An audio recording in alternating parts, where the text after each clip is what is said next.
بعد فاعوذ باللہ من الشیطان الرجیم بسم اللہ الرحمن الرحیم رہے گا یوں ہی ان کا چرچا رہے گا یوں ہی ان کا چرچا رہے گا بڑے خاک ہو جائیں جل جانے والے برادران ملت اسلامیہ و معزز علماء کرام و اساتذہ کرام السلام علیکم ورحمۃ اللہ وبرکاتہ۔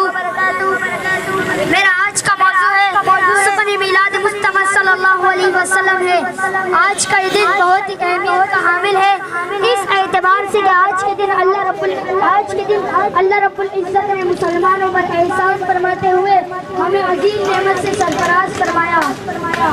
اور بے شک اللہ تبارک و تعالیٰ نے اپنے بندوں پر بے شمار احسانات کا انعامات فرمائے ہیں کہ اگر ہم انہیں شمار کرنا چاہیں تو ہرگز نہ کر سکیں،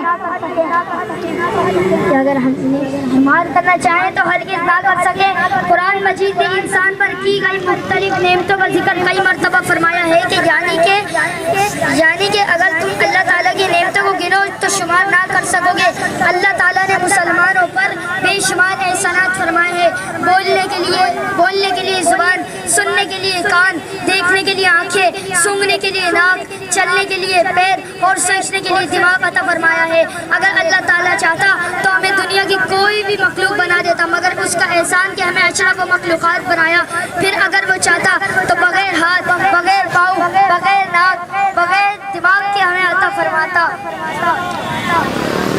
بغیر دماغ عطا فرماتا۔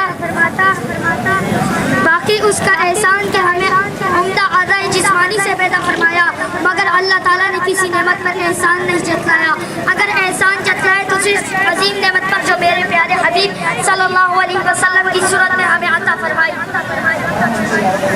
کہ بے شک اللہ کا بڑا احسان ہوا مسلمانوں پر کہ انہی میں سے ایک رسول صلی اللہ علیہ وسلم کو بھیجا ہے، اور دوسرے مقام پر اللہ تبارک و تعالیٰ ارشاد فرماتے ہیں یعنی کہ ایمان والوں کو اللہ کا بڑا فضل ہے، اور یہاں پر حضور صلی اللہ علیہ وسلم کی ذات مبارک ہے،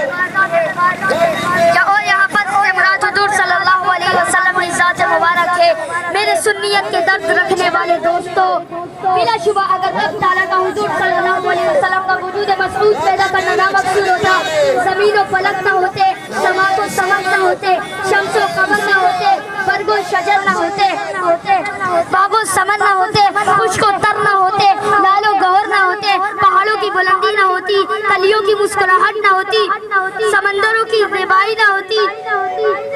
دریاؤں کی روانی نہ ہوتی، سمندروں کی سفیانی نہ ہوتی۔